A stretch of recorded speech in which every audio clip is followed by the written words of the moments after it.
Welcome back guys, अस्सलाम वालेकुम। आज की इस लेक्चर में हम डिस्कस करने वाले हैं एनिमेशन प्रॉपर्टीज़ को। जिस तरह के इससे पहले लेक्चर में हमने डिस्कस किया कि हम एनिमेशन किस तरह अप्लाई करेंगे एक एलिमेंट पर, तो वहाँ पर हमने एक टेम्पलेट क्रिएट तो किया, लेकिन हमने एनिमेशन प्रॉपर्टीज़ अप्लाई नहीं किए थे, जिसकी वजह से हमारा एनिमेशन काम नहीं कर रहा था। तो अभी हम एनिमेशन प्रॉपर्टीज़ सीख लेते हैं और फिर इसको अप्लाई कर लेते हैं वन बाय वन।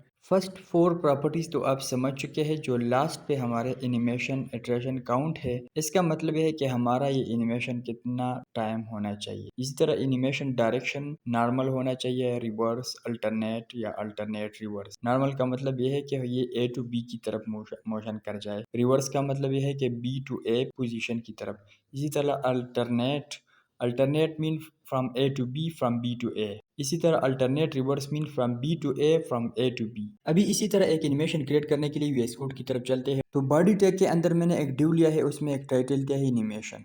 इस पर मैंने CSS की ये मुख्तलिफ प्रॉपर्टीज़ अप्लाई किए हैं, जो यहाँ पर आप देख सकते हैं।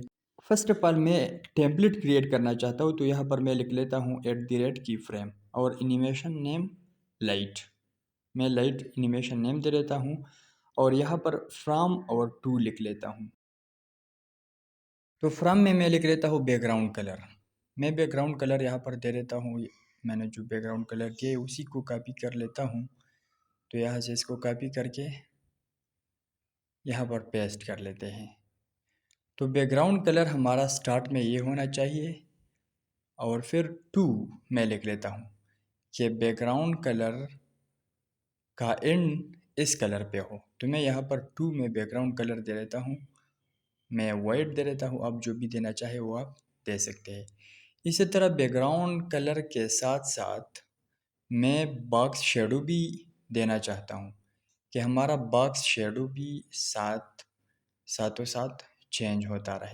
तो इसी तरह मैं बॉक्स शेडो को 20 पिक्सल हॉरिजॉन्टली एंड वर्टिकली रखना चाहता हूँ।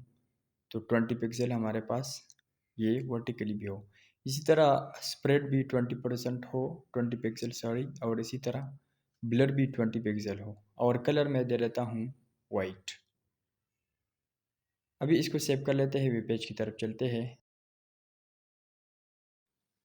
रिफ्रेश। यहाँ पर आप देख सकते हो कि बिल्कुल ही एनिमेशन अप्लाई नहीं हुआ, इसलिए कि हमने एनिमेशन प्रॉपर्टीज अप्लाई नहीं किया। तो वही हम अभी अप्लाई कर लेते हैं। तो यहाँ पर मैं लिख लेता हूँ एनिमेशन नेम। क्योंकि नेम हमने वहाँ पर लाइट दिया था, तो यहाँ पर भी लाइट नेम हम देंगे इसी को। इसी तरह दूसरा हमारे पास है एनिमेशन ड्यूरेशन। तो यहाँ पर मैं लिख लेता हूँ एनिमेशन ड्यूरेशन। एनिमेशन ड्यूरेशन में इसको फर्स्ट ऑफ ऑल दे देता हूँ 1 सेकंड। थर्ड नंबर पर हमारे पास है एनिमेशन टाइमिंग फंक्शन।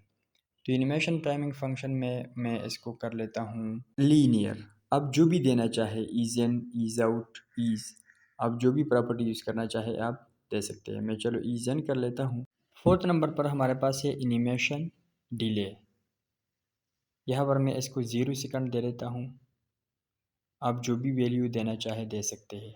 इसी तरह फिफ्थ प्रॉपर्टी हमारे पास है एनिमेशन इटरेशन काउंट। मैं इसी को 4 कर लेता हूँ कि 4 टाइम हमारे पास ये एनिमेशन जारी रहे। लास्ट हमारे पास है एनिमेशन डायरेक्शन। मैं इसको, आप इसकी पोजीशन जो भी देना चाहे मैंने आपको पहले से समझाया। आप अल्टरनेट रखना चाहे या रिवर्स। अभी इसको सेव कर लेते हुए पेज की तरफ चलते हैं, रिफ्रेश। यहाँ पर आप देख सकते हो कि इस पर एनिमेशन अप्लाई हो चुका है। एनिमेशन को इनफाइनाइट कर लेते हैं और हमने जो इस पर बॉक्स शेडो अप्लाई किया था, बॉक्स शेडो को यहाँ पर मैं इसको स्प्रेड कर लेता हूँ 100 पिक्सल और इसी तरह ब्लर भी हमारे पास 100 पिक्सल हो। सेव करके वेब पेज की तरफ चलते हैं, रिफ्रेश। यहाँ पर आप देख सकते हैं कि हमारा एनिमेशन अप्लाई हो चुका है। तो गाइज इसी तरह आप एक एलिमेंट को एनिमेट कर सकते हैं एनिमेशन प्रॉपर्टीज़ के थ्रू। आप इनकी वैल्यूज चेंज कर सकते हैं। आप जो भी वैल्यू देना चाहे वो आप दे सकते हैं एनिमेशन प्रॉपर्टीज़ में। तो चलो चलते हैं नेक्स्ट वीडियो की तरफ। अल्लाह हाफिज़।